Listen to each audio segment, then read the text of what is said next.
The critical patriot देखने वाले सब दोस्तों को खुशामदीद। आज मेरे साथ वाशिंगटन डीसी से शरीक गुफ्तगू हैं डॉक्टर गजाला काजी। वो पैदा तो लाहौर में हुई, लेकिन उनका आबाई घर अटक में है। फातिमा जिन्ना मेडिकल कॉलेज से उन्होंने तालीम हासिल की और 1987 में अमेरिका चली गई और इनका शोबा है ऑक्यूपेशनल मेडिसिन।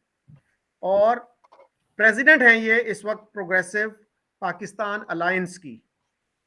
डॉक्टर साहब, मैंने देखा है कि बहुत सारे पाकिस्तानी जो 30-30 साल से अमेरिका में रह रहे हैं, वो कभी ये आवाज़ बुलंद नहीं करते कि जो हुकूक उनको अमेरिका में, कनाडा में या ऑस्ट्रेलिया में हासिल हैं, वो अपने मुल्कों में भी जो माइनॉरिटीज़ हैं उनके लिए आवाज़ उठाएं कि भाई यहाँ पे भी उनका हक है। और ये लोग तो वो हैं जो दूसरे मुल्कों से गए हैं। जो लोग पाकिस्तान में पैदा हुए, सदियों से यहाँ रहते रहे हैं, उनको आपने जो है सेकंड क्लास सिटीजन बना दिया है। आइन में लिख दिया कि जी वो प्रेसिडेंट नहीं बन सकते, प्राइम मिनिस्टर नहीं बन सकते। बाकी जो ओहदे हैं उन पे भी जो है शाज़ो नादर ही कोई नॉन मुस्लिम जो है वो फाइज हो सकता है, लेकिन ये दो ओहदे तो हमने आइन में लिख दिए। तो आप कैसे देखती हैं इन चीज़ों को?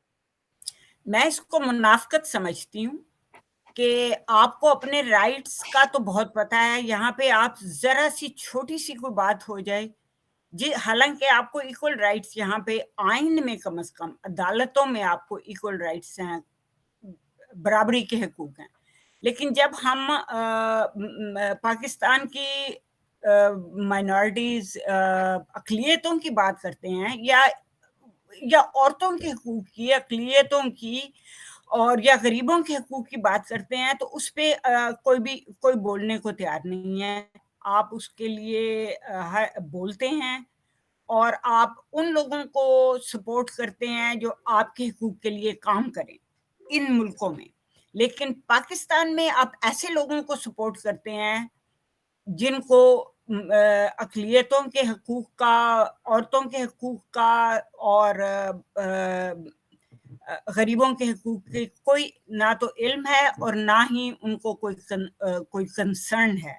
तो इसको मैं बहुत बड़ी मुनाफकत समझती हूँ। मुझे ये समझ, और ना सिर्फ जो सपोर्ट करते हैं वहाँ पे यहाँ के जो पाकिस्तानी हैं, बल्कि वो पैसे मॉनेटरी यानी कि पैसों से भी सपोर्ट करते हैं। ऐसे लोगों को मदरसों में भेजते हैं जहाँ पे वो उनको कोई साइंस की तालीम नहीं दी जाती, कोई मैथ की बच्चों को तालीम नहीं दी जाती, और वो बल्कि जिस तरह वो बन के निकलते हैं उनको माइनॉरिटीज के हकूक का नहीं पता होता।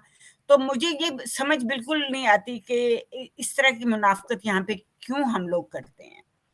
तो इसलिए हमने अपनी एक ऑर्गेनाइजेशन बनाई थी जिसको हमने नाम दिया हुआ है प्रोग्रेसिव पाकिस्तान अलायंस। ये वाशिंगटन डीसी में बेस्ड है और इसमें हम लोग ऐसे लोगों को, कोई हर तरह के लोगों को बुलाते हैं। हम हर तरह के पॉइंट ऑफ व्यू सुनने के लिए सबको बुलाया जाता है। प्रोफेसर हूद बॉय को बुलाया हमने, आपको बुलाया हमने, डॉक्टर इश्तियाक अहमद को बुलाया, बहुत लोगों को, और भी इस तरह के हम लोग काफ़ी प्रोग्राम करते हैं ताकि लोगों को अंदाज़ा हो कि वहाँ पाकिस्तान में इस वक्त क्या हो रहा है। तो इस वजह से हमने ये 2017-18 में ये बनाई थी। ये नॉन प्रॉफिट ऑर्गेनाइजेशन है। इसमें हम लोग सिर्फ ये कि फ़िलहाल सिर्फ अवेयरनेस क्रिएट करने के लिए लोगों को बुलाते हैं। अच्छा डॉक्टर साहब, 2018 में भी मैं अमेरिका गया था, तो वहाँ पे अनवर इकबाल के घर पे था मैं। तो उनको एक दोस्त का उनके फ़ोन आया, तो मेरी भी उनसे बात हुई। तो वो मुझे बहुत हैरत हुई कि वो ये कह रहे थे कि जो एंटी स्टेट लोग हैं उनको डिसअपियर करना, जिसको कहते हैं इन्फोर्स्ड डिसअपियरेंस, वो उसको जायज़ करार दे रहे थे। मुझे बड़ी हैरत हुई कि ऐसे लोग जो 20 साल से, 25 साल से, 30 साल से अमेरिका में रह रहे हैं या इवन कनाडा में, ऑस्ट्रेलिया में, बरतानिया में, तो इस तरह का नुक्ता नज़र वो रख सकते हैं। तो रूल ऑफ लॉ का उनको बिल्कुल भी इदराक नहीं है। और दूसरा मैडम जो मसला है, मेरे इल्म में आया कि सलमान तासीर के जो कातिल थे मुमताज़ कादरी, उनका मैंने सुना है कि बाल्टीमोर में उर्स मनाया गया। उर्स तो ये मनाने क्या का। कर रहे जी, हैं पाकिस्तानी जो हैं, ये क्या कर रहे हैं अमेरिका में? देखें मुझे अमेरिका में ये बड़ी, एक तो वो जो है उनको देखें, हम लोग भी अल्हम्दुलिल्लाह मुसलमान हैं, लेकिन हमें इस्लाम की हिस्ट्री भी पता है, हमें इस्लाम की काफ़ी चीज़ें हम कोशिश करते हैं कि हमें पता हो। ज़ाहिर है हर चीज़ तो हम नहीं मान सकते। जिस तरह का इस्लाम मेरे दिमाग में है कि भई सबके बराबरी के हकूक़ होते हैं, आप लॉ और ऑर्डर को अपने हाथ में नहीं ले सकते। मुझे नहीं समझ आती उनके दिमाग में किस किस्म का इस्लाम है।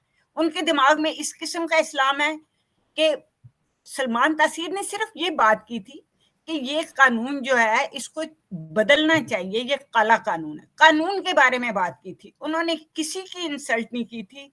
उसको उनके अपने गार्ड ने पकड़ के मार दिया।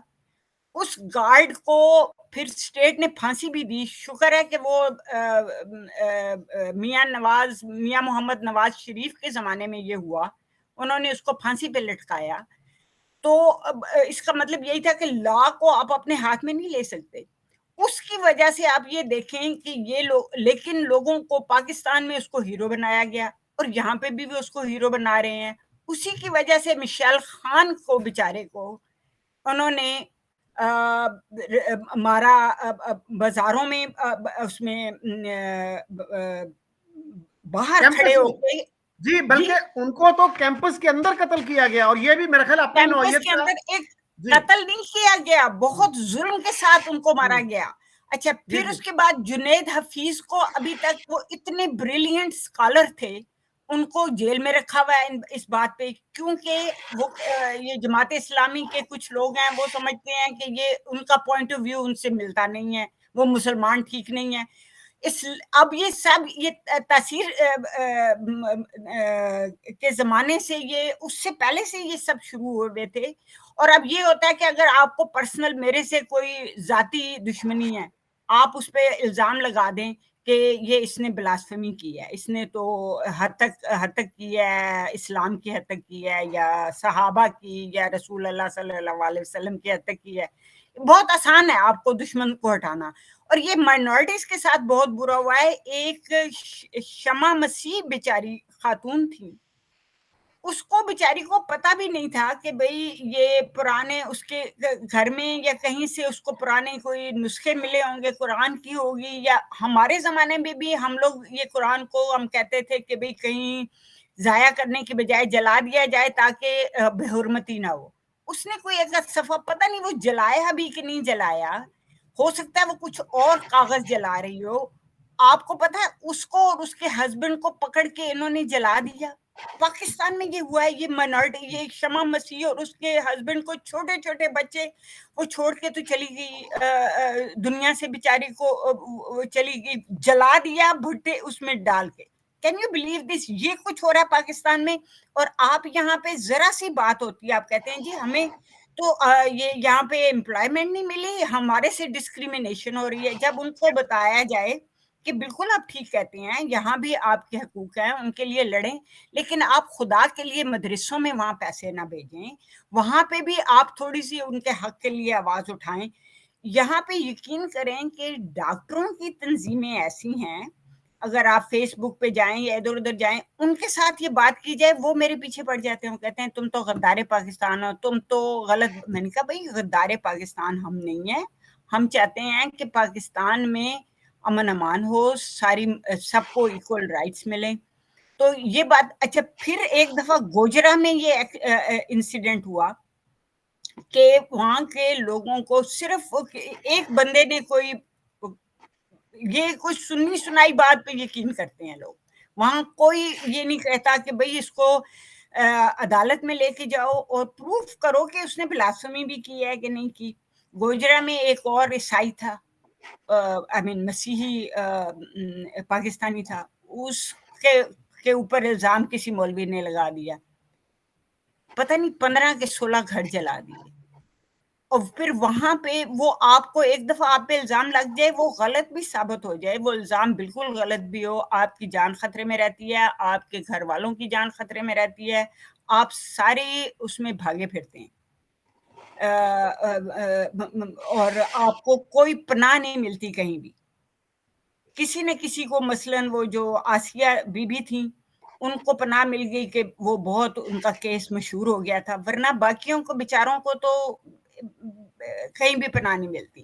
تو آپ مجھے یہ بتائیں کہ یہ ساری باتیں ہو رہی ہیں اور آپ ڈاکٹر ہیں یہاں پہ, آپ 30 سالوں سے یہاں پہ رہ رہے ہیں, آپ اور آپ عرس منا رہے ہیں گورنر تاثیر کے قاتل کا.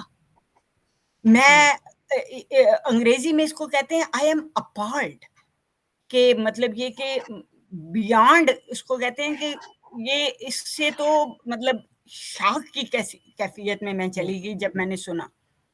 اور ان کو جی اس بات کا بھی افسوس وہ نہیں تھا کہ بھئی اگر ہم یہاں پہ اس طرح کریں گے تو امریکیوں کو پتہ چلے گا, وہ کہیں گے کہ بھئی اب یہ بتائیں کہ دیکھیں امریکہ میں بھی قصے ایسے ہوتے ہیں کہ کسی نے گن پہ آپ کو, ایک بنگلہ دیشی تھا اس کو کسی نے گولی ماری تو وہ زخمی, بہت بری طرح زخمی ہو گیا. تو اس کے اوپر انہوں نے کہا کہ یہ ریس کی بیس پہ تھا, یعنی کہ یہ اس کی سزا زیادہ اس ملک میں دی جاتی ہے کہ اگر آپ نے ریس کی بنیاد پر, اگر آپ نے ڈسکریمنیٹ کر کے اس لیے کسی کو مارا ہے تو اس کی سزا زیادہ ہوگی. اس کو انہوں نے زیادہ سزا دی. بنگلہ دیشی کہتا ہے بھئی میں اس کو معاف کر رہا ہوں. انہوں نے کہا تم معاف نہیں کر سکتے, یہ اسٹیٹ جو ہے وہ دے رہی ہے اس کو سزا, تو تمہارے اوپر جس نے گولی چلائی ہے اس کو اسٹیٹ کرے گی. تو اس لیے یہاں پہ آپ کو ایکول رائٹس ہیں کہ سزائیں زیادہ ہیں, اس سے بھی زیادہ. تو آپ پکڑے جاتے ہیں جب, تو آپ کو پھر وہ چھوڑتے نہیں ہیں. ہمارے ملک میں تو مطلب ہمارا ملک سے مراد ہے, میرا ملک امریکہ بھی ہے, میرا ملک پاکستان بھی ہے. پاکستان میں میں نے 29 سال گزارے ہیں, امریکہ میں مجھے اس سے زیادہ ہو گیا ہے, لیکن مجھے چونکہ میں دونوں معاشروں میں رہی ہوں تو مجھے اس کا فرق ذرا زیادہ پتہ چلتا ہے. جی ڈاکٹر صاحبہ, ہمارے ہاں جو ہے نا جاوید غامدی صاحب ایک اسکالر ہیں, آپ کو پتا ہے ان کو بھی ملک سے باہر جانا پڑا, ان کے اوپر اٹیک ہو چکا تھا, مزید ان کو خطرہ تھا. انہوں نے یہ کہا ہے کہ بلاسفیمی کا جو لا ہے پاکستان میں وہ قرآن سنت اور حدیث بلکہ فقہ کے بھی خلاف ہے. اور میرے علم میں نہیں ہے کہ کسی مولوی نے ان کو چیلنج کیا ہو کہ میں آپ کے ساتھ مناظرے کے لیے, ڈیبیٹ کے لیے تیار ہوں. لیکن ماحول ایسا ہے کہ کسی پہ آپ بلاسفیمی کا چارج لگا دیں, بعد میں وہ اگر ایکوٹ بھی ہو جائے تو اس کی زندگی ہمیشہ خطرے میں رہتی ہے. تو یہ جو ٹرینڈ ہے نا جی ہمارے ہاں 80s میں بہت زیادہ ہوا, لیکن اس سے پہلے بھی اکا دکا واقعات ہوتے تھے. ڈاکٹر فضل الرحمان تھے, ایک بہت بڑے اسکالر تھے, اسلامک ریسرچ انسٹیٹیوٹ کے وہ ڈائریکٹر تھے. انہوں نے کتاب لکھی اسلام کے نام سے, اور مولویوں نے ان کے خلاف شور کر دیا کہ جی اس میں تو توہین ہے, اس میں تو بلاسفیمی ہے. تو ایوب خان سے ان کے بڑے قریبی تعلقات تھے. ایوب خان جیسا پاورفل ڈکٹیٹر بھی ان کو نہ بچا سکا اور ان کو ملک چھوڑ کے بھاگنا پڑا, اور وہ امریکہ ہی میں 1988 میں فوت ہوئے, شکاگو یونیورسٹی میں پڑھاتے رہے. اسی طرح اسلامک یونیورسٹی بہاولپور میں ایک صاحب تھے ڈاکٹر سلمان اظہر, انہوں نے بھی یو کے سے تعلیم حاصل کی تھی. تو ان کی جب پروموشن ہونے والی تھی تو ان سے جو نیچے والے تھے انہوں نے یہ افواہ اڑا دی کہ ان کا جو پی ایچ ڈی کا تھیسس تھا اس میں ایک بلاسفیمی ہے. تو شہر میں ہڑتال ہو گئی, وائس چانسلر نے ایک کمیٹی بنا دی.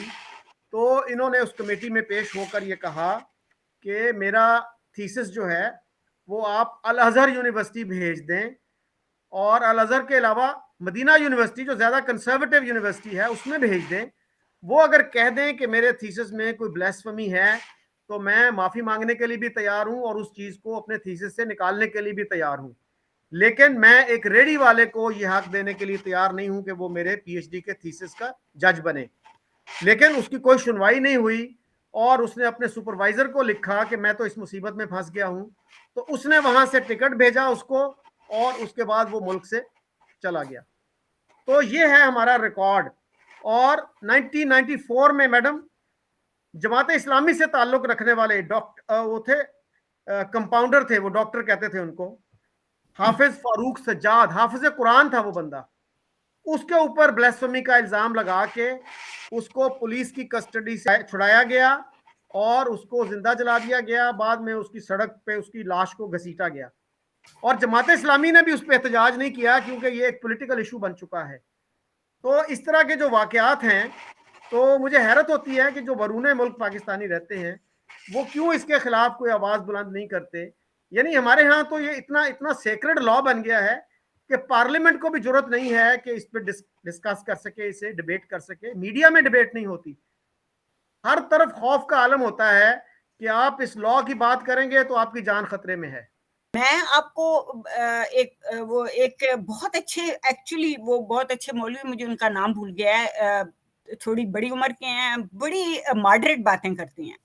انہوں نے, بلکہ میں حیران ہوئی کہ انہوں نے ایک دفعہ کہا کہ بات تو غلط تھی, تاثیر نے کوئی خاص بلاسفمی نہیں کی تھی, لیکن اس کے لیے بڑا اچھا پوائنٹ یہ نکلا کہ اب یہ لبرل ڈر گئے ہیں. کین یو بلیو, یہ ڈرانے کے لیے ایک میں ان کا نام بعد میں ڈھونڈ کے آپ کو بتاؤں گی, میرے پاس ان کی ویڈیو موجود ہے جنہوں نے یہ کہا ہے کہ گورنر تاثیر کا جو قتل تھا غلط تھا, لیکن اس کا جو نتیجہ نکلا ہے وہ بہت اچھا نکلا ہے کہ لبرل کو ڈرا دیا گیا, اب لبرل بات نہیں کر سکتے. یہ حال ہے ان مولوی صاحب کا جو کہ میں بھی ان کو تھوڑا سا ماڈریٹ سمجھتی ہوں کہ بھئی وہ اتنے زیادہ ایکسٹریمسٹ نہیں ہیں. یہ ایکسٹریمسٹ ویو جو ہیں وہ تو اتنے کامن ہے. میں پاکستان اس کے بعد گئی تو میں نے, ایک وکیل ہے وہاں, ہمارے ہمسائے تھے, اور وہ ان سے میں نے بات کی تو انہوں نے کہا ہاں انہوں نے بلاسفمی کیوں کی. میں نے کہا آپ کو پتا ہے کہ انہوں نے بلاسفمی نہیں کی, یہ بلاسفمی میں نہیں آتا کہ جو انہوں نے بات کی ہے. لوگ ایک تو ڈرے ہوئے ہیں, ان کو پتا بھی ہوتا ہے تو وہ بات نہیں کرتے. میرا ذاتی یہ خیال ہے کہ یہ اسٹیٹ کا قصور ہے, اسٹیٹ کمزور ہے.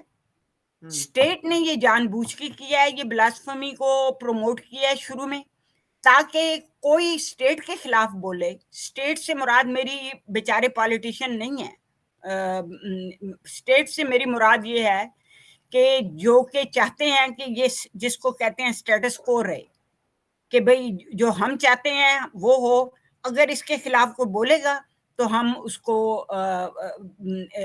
راہ دوسری دکھا دیں گے. اب میں آپ کو ایک بات بتاؤں, ایک اور, مجھے نام بھول جاتے ہیں اکثر, لیکن ایک بندہ تھا, اس کو بھی بلاسفمی میں پکڑ لیا گیا. بعد میں کسی طرح وہ چھوٹ کے کسی دوسرے ملک میں چلا گیا. اس نے کہا میں نے تو بات ہی نہیں ریلیجن کی, مذہب کی تو بات ہی نہیں کی, میں نے تو کشمیر کے ایشو پہ بات کی تھی. میں نے کہا تھا کہ کشمیر کا ایشو جو ہے اس کو سالو کرو اور انڈیا پاکستان کی دوستی کرو. اس پہ بلاسفمی کا الزام لگا دیا گیا. تو یہ اسٹیٹ نے انکریج کیا ہے بلاسفمی لا کو. اسٹیٹ کا یہ بہت بڑا قصور ہے. اسٹیٹ کنٹرول کرتی ہے, سارے مولویوں کو بھی اسٹیٹ کنٹرول کرتی ہے. یہ سب اسٹیٹ کا قصور ہے, یہ میں کسی اور کو الزام نہیں دیتی. اور دوسری بات یہ ہے کہ اسلام میں تو ہمیشہ سے مناظرے ہوتے تھے, مباحثے ہوتے تھے, ایک دوسرے کی بات سنی جاتی تھی. اور یہ ہم لوگ ہر وقت کہتے ہیں نا اسلامک سویلائزیشن ہوتی تھی, یہ وہ اسلامک سویلائزیشن ہے جس میں مباحثے, مناظرے ہوتے ہیں, ایتھیزم کی بات ہوتی ہے, مختلف جو ایتھیزم سے مراد یہ ہے کہ بھی خدا موجود ہے نہیں موجود ہے, اس طرح کی باتیں ہوتی رہی ہیں. وہ اسلامی, تبھی تو وہ اسلامک سویلائزیشن جو تھی وہ اسی لیے, جب تک آپ بندے کو سوچنے کا حق نہیں دیں گے, یہ تو آپ کو سوچنے کا حق چھین رہے ہیں.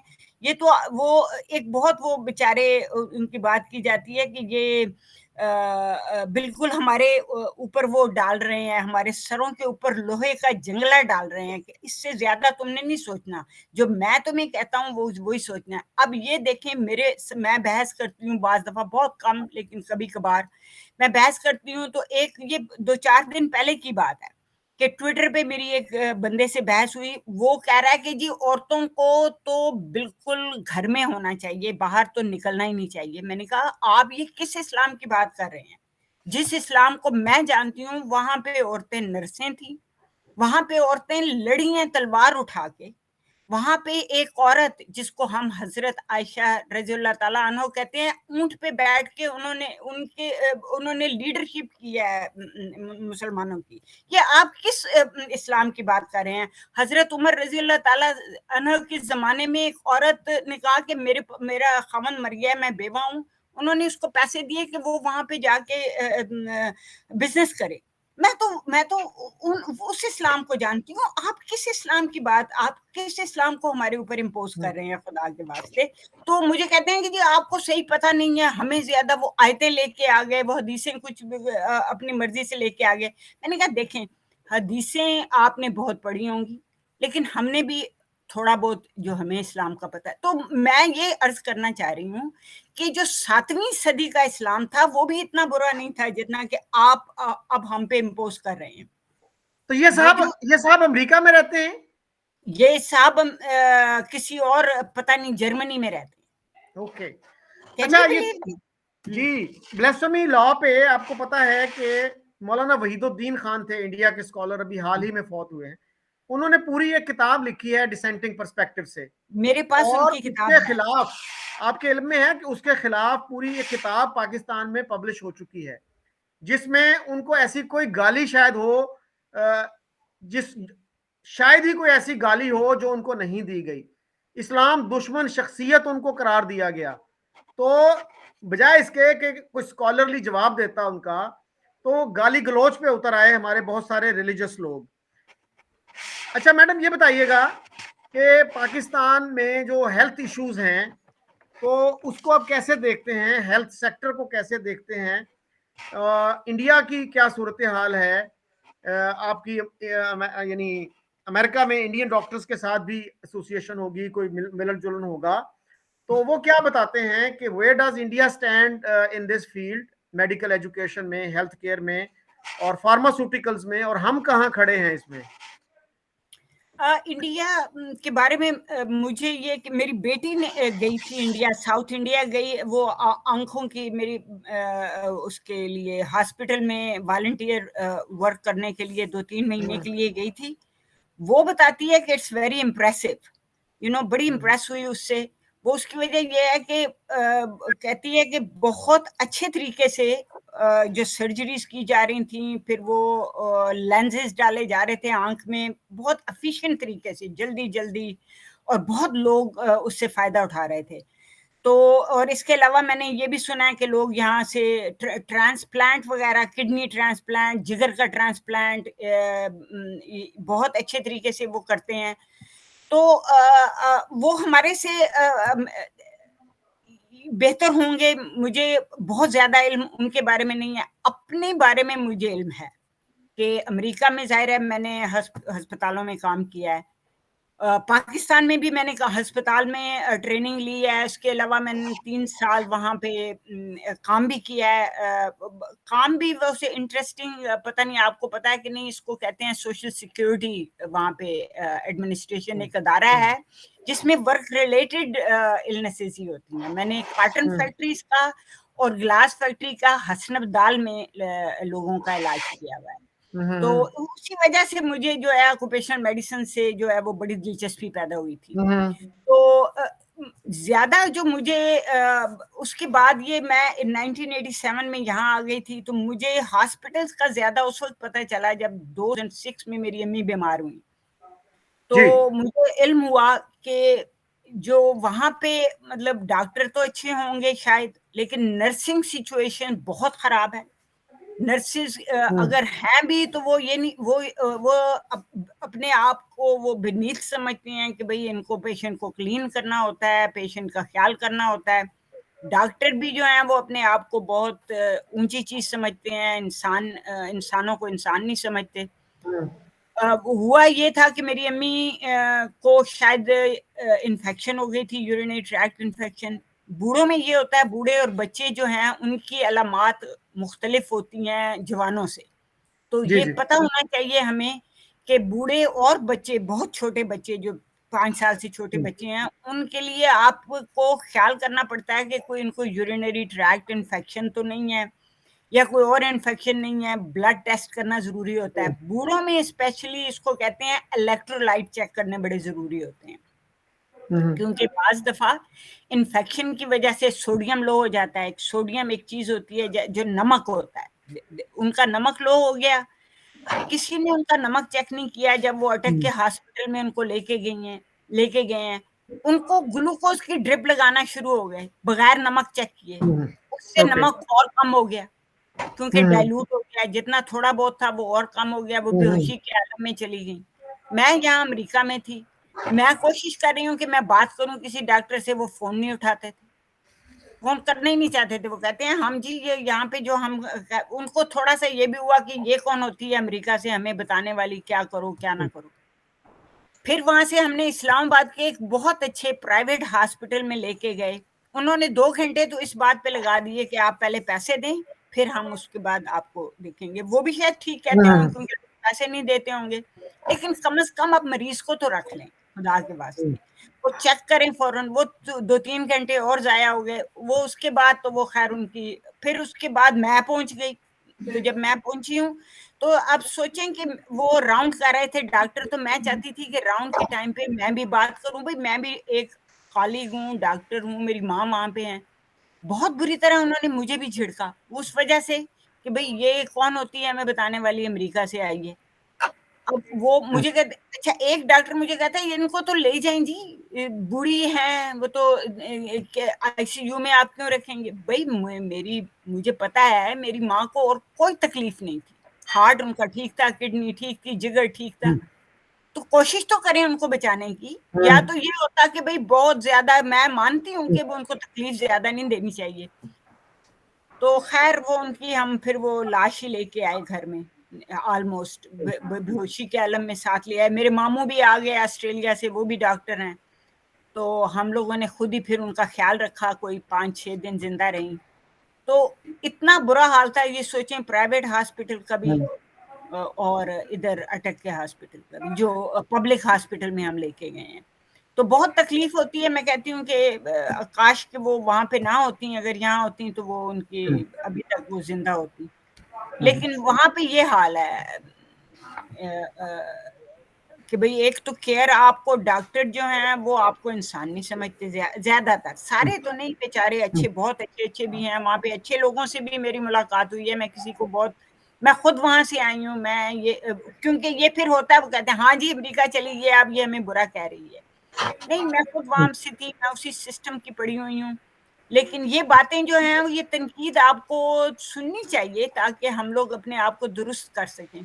یہاں پہ کچھ ایسے بھی میں نے پاکستان میں ڈاکٹر دیکھے ہیں بیچارے, جو کہ ویڈیو ٹیپس بنا رہے ہیں, جو کہ سوشل میڈیا پہ آ رہے ہیں کہ خدا کے لیے انسان کو انسان سمجھا جائے, مریض کے ساتھ اچھا سلوک کیا جائے مریض کو. تو یہاں بہت ڈاکٹر کام کر رہے ہیں, اچھے ڈاکٹر بھی ہیں. صحیح. ڈاکٹر صاحب مجھے ایک امریکن ڈپلومیٹ نے بتایا کچھ عرصہ پہلے کہ وہ ان کو ایک ہاسپٹل میں جانا پڑا, ان کے ایک کولیگ کا کوئی ایکسیڈنٹ ہو گیا تھا. تو وہ کہنے لگے کہ میں امریکہ کے یا یورپ کے ہسپتالوں سے نہیں کمپیئر کر رہا, پاکستان کے ہسپتال تو افریقہ کے ہسپتالوں سے بھی بدتر حالت میں ہے. تو میم اس کے ساتھ ہی میں یہ بھی جاننا چاہ رہا ہوں کہ آپ کی جو انٹریکشن ہوتی ہے انڈین ڈائسپورا کے ساتھ, تو وہ کیا فیل کرتے ہیں اور پاکستانی کیا فیل کرتے ہیں کہ اگر ہمارے ریلیشنز اچھے ہو جائیں تو کیا ہیلتھ کیئر کے سسٹم میں کوئی بہتری نہیں آ جائے گی, ہمارے ایجوکیشن سسٹم میں کوئی بہتری نہیں آ جائے گی. جیسے کہ میں نے ایک انڈین جو ہے فارماسیوٹیکل ایگزیکٹو سے انٹرویو کیا, تو وہ یہی بتا رہے تھے کہ ہمارے ہاں دوائیں اتنی سستی ہیں, فارماسیوٹیکل انڈسٹری اتنی ڈیولپ ہو گئی ہے اور وہ بہت ہیلپ فل ہو سکتی ہے پاکستان کی فارماسیوٹیکل انڈسٹری کے لیے. یعنی ہماری جو دوائیں ہیں وہ ان سے 3-4 گنا زیادہ مہنگی ہیں. تو وہ جو ہیں دوائیں, وہاں سے بہت ساری دوائیں وہاں سے بن کے یورپ جا رہی ہیں, افریقہ میں بہت بڑی مارکیٹ ہے ان کی. تو کیا ہم فائدہ نہیں اٹھا سکتے اس سے؟ انڈین سسٹم کے بارے میں آپ کو یہ بتاؤں کہ یہاں پہ بہت سارے ایسے انڈین ہیں, کیونکہ وہ سستا علاج ہے وہاں پہ, وہاں جا کے علاج کراتے ہیں. تو بہت اچھا. پھر میں نے دیکھا کہ کچھ ٹرانسپلانٹ جو ہے نا وہ وہاں سے پاکستانی بھی گئے ہیں وہاں پہ, خاص طور پہ سندھ سے. تو دیکھیں انڈیا کے صرف ایک میڈیکل فارماسیوٹیکل انڈسٹری کی بات نہیں ہے, انڈیا کے ساتھ ہمارا پیس کرنا, ہماری ایک دوسرے کے ساتھ بزنس کرنا, ایک دوسرے کے ساتھ ایکسچینج کرنا انفارمیشن کا بہت ضروری ہے اس قسم کی. اس لیے کہ وہ بالکل ہمارا, دیکھیں نیکسٹ ڈور نیبر جس کو کہتے ہیں کہ یہ جو ہمارا ساتھ والا ہمسایہ ہے, अब वो आप हमसाये के साथ हर वक्त लड़ते रहेंगे तो आप अपने घर को भी सही नहीं रख सकते। तो ये ज़रूरी है कि हम लोग इंडिया के साथ इंफॉर्मेशन एक्सचेंज करें। मुझे इंडिया के प्रिवेंटिव केयर का इतना पता नहीं है, लेकिन उनकी जो ट्रीटमेंट है ना, एडवांस ट्रीटमेंट बहुत अच्छी है। हम दोनों को, इंडिया को भी और पाकिस्तान को भी, जो जिसको प्राइमरी केयर नहीं कहते कि भाई छोटे लेवल के, भाई प्रिवेंशन, प्रिवेंशन को क्या कहेंगे कि बीमारियों को होने से पहले रोकना, रोकथाम उनकी जो है। जी जी, रोकथाम के लिए जरूरी है कि हम लोग वैसे तवज्जो बहुत कैंसर अस्पताल बना लेंगे, दिल का अस्पताल बना लेंगे, लेकिन हम लोग इस बात पे तवज्जो नहीं देते कि जो मतलब छोटे छोटे गांव हैं, छोटी डिस्पेंसरियां जो हैं, छोटी छोटी बीमारियां, ये बहुत जरूरी हैं कि इनकी रोकथाम जरूरी है। सबसे ज्यादा तो मैं ये कहती हूँ कि पॉपुलेशन को कंट्रोल करना जरूरी है। उस पे तो आजकल तब मुझे लगता है कि गवर्नमेंट की तवज्जो ही नहीं है, बहुत सालों से तवज्जो नहीं है। वो हमने 60s में सुना था कि भाई तवज्जो दी जा रही है कि भाई कम हो। अब ये देखें, बांग्लादेश ने कम कर दी है अपनी आबादी। आबादी के कम होने की वजह से वो जो है वो एक्सप्लॉइट कम होते हैं लोग बेचारे, गरीब। अब देखें ना, गरीबों के बच्चे एक्सप्लॉइट होते हैं, जगह जगह डोमेस्टिक सर्वेंट के तौर पे काम करते हैं, स्कूलों में नहीं जाते। तो बेहतर यही है कि हमें जरूरत है कि हम उस लेवल पे भी तवज्जो दें। ईरान में, जो कि मतलब मैं ईरानी हुकूमत के बहुत खिलाफ हूँ उनकी, लेकिन वहां पे हालांकि इस्लाम भी है, उन्होंने भी अपनी पॉपुलेशन कम कर दी है और उस पर काम किया एक्टिवली। एक सिर्फ अगर नहीं हो रही तो पाकिस्तान में नहीं हो। जी, दैट्स राइट। तो ये चीजें बहुत जरूरी हैं कि हम लोग इन चीजों पे ज्यादा तवज्जो दें, बजाय इसके कि हम, ठीक है वो कैंसर अस्पताल भी जरूरी होंगे, दिल के मरीजों के भी जरूरी हैं, लेकिन ये ज्यादा जरूरी है मेरे ख्याल में। क्योंकि मेरे जो है, मैंने मास्टर्स की हुई है पब्लिक हेल्थ में, जी जी, और प्रिवेंटिव मेडिसिन में, तो इसलिए मेरा पर्सपेक्टिव उस मामले में उधर झुकाव ज्यादा है। जी। अच्छा, हमारे यहाँ जो मजहबी तबका है ना जी, उसने भी काफी रुकावटें पैदा की इस मैदान में। मौलाना मौदूदी ने पूरी किताब लिख मारी इस पॉपुलेशन कंट्रोल के खिलाफ, लेकिन आज मेरा नहीं ख्याल कि कोई भी जमात इस्लामी का लीडर ऐसा होगा जिसके 8-10 बच्चे हों, इसलिए कि खवातीन जब पढ़ लिख जाती हैं तो वो फिर 8-10 बच्चे पैदा नहीं करती।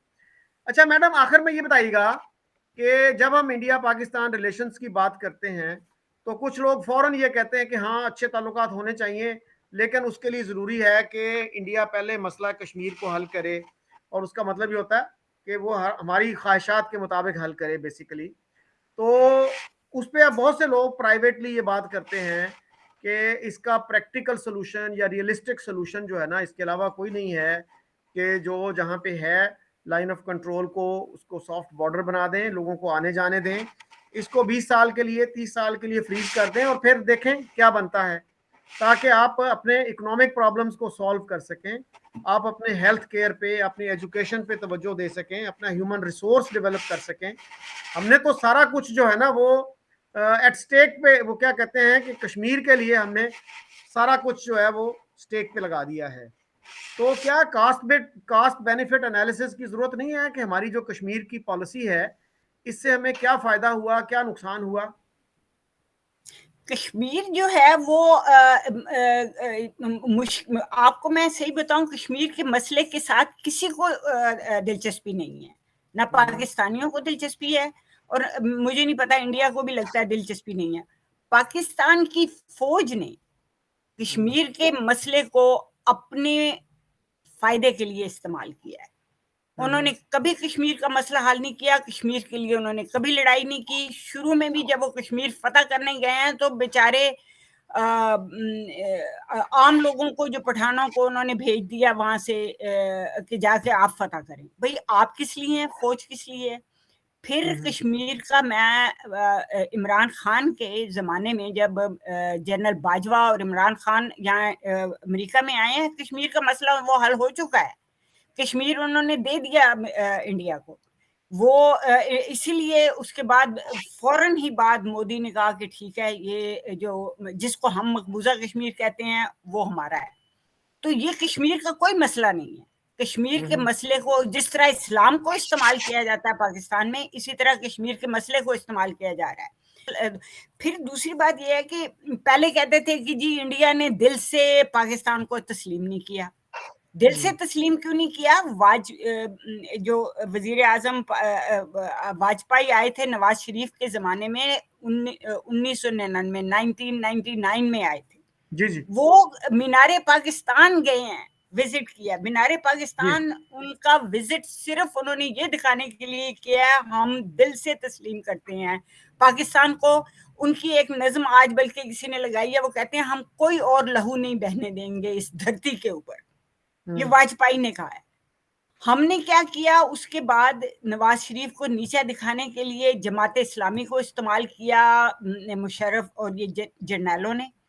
جماعت اسلامی نے آ کے وضو کروایا، آپ کو پتا ہے اگلے دن آ کے وضو کروایا کہ ناپاک ہو گیا یہ مینار پاکستان. جی اس کو دھویا تھا جی کہ ناپاک ہو گیا. دھویا تھا کہ ہم نے وضو کرانا ہے. یہ اس طرح کی تو ہم لوگ حرکتیں کرتے ہیں. پھر اس کے بعد بھی جب انہیں پتا چل گیا کہ یہ تو اب انڈیا کے ساتھ پیس ہونا بہت، یہ تو ہو نہ جائے کہیں، مشرف نے پھر ٹیک اوور کیا، کارگل کی وار شروع کی. کارگل کی وار جنرل مشرف نے شروع ہی اسی لیے کی کہ انڈیا کے ساتھ پیس نہ ہو. تو یہ کشمیر کا ایشو نہیں ہے اس میں.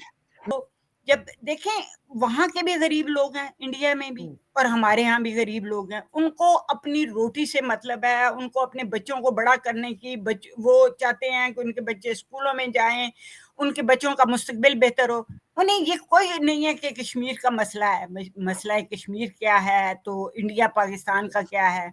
تو ہمیں چاہیے اگر ہم انڈیا پاکستان جو ہے اس کے بارڈر کو ہم جیسے آپ نے کہا ہے پورس بارڈر ہو جائے، آنا جانا شروع ہو جائے، صحیح طریقے کی تجارت ہو. آپ کو پتا ہے کہ تجارت اس وقت جو ہے وہ جو فوجی اسٹیبلشمنٹ ہے نا وہ تو کر رہی ہے، یہ سویلین کو بزنس کرنے کی اجازت نہیں دیتے. یہ جب دیکھتے ہیں کہ یہ نواز شریف کرنے لگا ہے تو وہ کہتے ہیں کہ ہم تو نہیں کرنے دیں گے اس کو. وہ جب دیکھتے ہیں کہ یہ زرداری نے انڈیا کے حق میں بات کی ہے، یا ایون عمران خان نے بھی کی ہو، میں ویسے وہ اس نے مودی کا جو یار ہے، غدار ہے، اس طرح کی باتیں کی ہوئی ہیں. لیکن میں کہتی ہوں کہ ہم یہ دونوں طرف اس وقت جو ہے نا انڈیا میں بھی فنیٹسزم آ گیا ہے. دونوں طرف کا فنیٹسزم جو ہے نا وہ ایک دوسرے کو فیڈ کرتا ہے، ایک دوسرے کو. تو یہ ختم ہو جائے گا اگر ہم کم ہو جائے گا اگر ہم ایک دوسرے کے ساتھ محبت سے رہیں اور اپنے ہمسایوں کے ساتھ ہم پیس کے ساتھ رہیں. لیکن یہ اسی وقت ہوگا سویلین حکومت جو ہے وہ آئے گی اور یہ ملٹری کا رول جو ہے وہ ختم ہوگا سیاست میں. یہ اسی وقت ہو سکے گا کیونکہ ملٹری کو ہم نے دیکھ لیا 70 سال سے ملٹری ہمارے اوپر مسلط ہے، اور ہم نے دیکھ لیا کہ وہ ڈیسیجن نہیں کر سکتے. ان کی ٹریننگ صرف یہی ہے کہ ہم نے تو گرم پانیوں میں جانا ہے، ہم نے تو وہاں پہ جانا ہے ساؤتھ ایشیا میں، ہم نے تو تاشقند پہنچنا ہے، ہم نے تو افغانستان کو اپنی ریاست بنانی ہے. ان کے دماغوں میں یہی ہے. ان کو یہ پتہ نہیں ہے کہ پاکستان کے عوام کے مسائل کیا ہیں، ان کو کیسے حل کرنا ہے اور ان کے لیے زندگی کس طرح بہتر بنانی ہے. تو یہ صرف سویلین لیڈر جس کو ووٹ کی ضرورت ہوتی ہے 4 سال کے بعد، یہ وہی کر سکتا ہے. یہ میرا تو جی ڈاکٹر صاحب آپ دیکھیے کہ پاکستان کے 2.5 کروڑ بچے اسکولوں سے باہر ہیں اور ہماری رولنگ ایلیٹ کو اس کی ذرا بھی پرواہ نہیں ہے. یعنی Pakistan is a country that is killing its own future. اور وہی حال ہے نا جس طرح سے وہ جون ایلیا نے کہا تھا کہ خود کو تباہ کر لیا اور ملال بھی نہیں.